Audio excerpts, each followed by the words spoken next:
The first steps are really simple. The first thing that I put in here is this 4 on the floor drum pattern. And I added those little tom hits, spicing up that 4 on the floor a little bit, giving it a little bit more juice. Simple next step, snares. Not rocket science, right? So we've got our kick, got our snare, and then I just threw on a very sort of simple hi-hat pattern.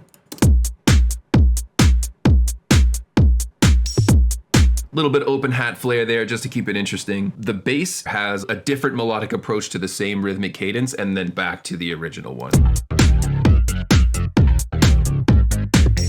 Just something that makes the bass pop out to the listener and not just fade into the background. So with just these 4 elements, we've laid this foundation for the rest of the track. The next step here is to start finding and layering some sort of electronic, percussive elements. These are some of the first elements I chose. So there's this, which has a delay on it.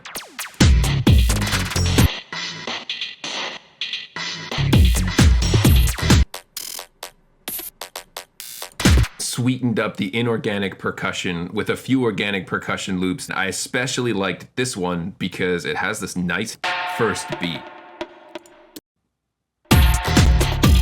Just really like that. There's some other polyrhythms in there that kind of work, but I really put it in there for that hit. And then this is just a legitimate conga loop that I used some bit crushing and sample reduction to make it sound more digital and more sort of grainy.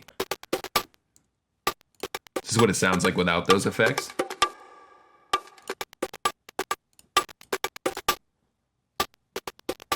Tailoring it to the texture of the song. So at this juncture here, this is where we're at.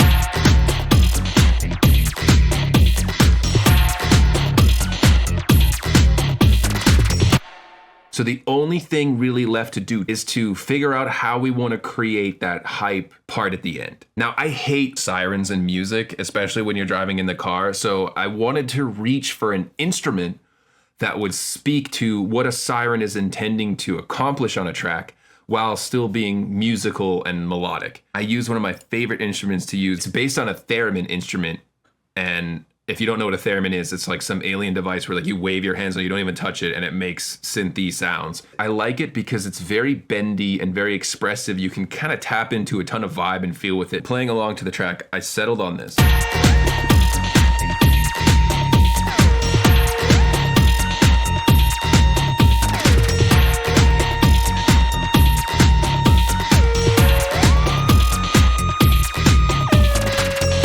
Extra layer, I did add so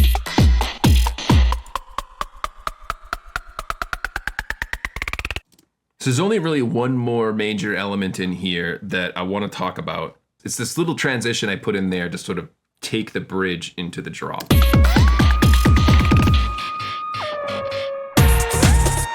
That's how it sounded in the first pass. They sort of asked like, hey, is there somewhere that we can or should mention sort of Generation E? And I loved the idea. So I recorded myself saying Generation E in a robotic as voice as possible, sliced those phrases to line up with this transition, and then vocoded it against the transition. So for anyone who doesn't know, in simplest terms, vocoding is like taking 2 sounds and mixing them together. It's not quite that simple, but it's an easy, accessible way of thinking about it. And this is what it sounded like after I did that.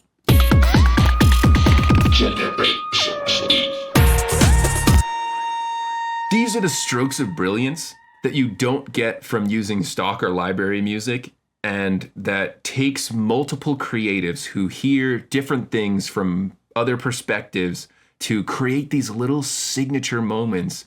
And it's why collaboration is so important. Gender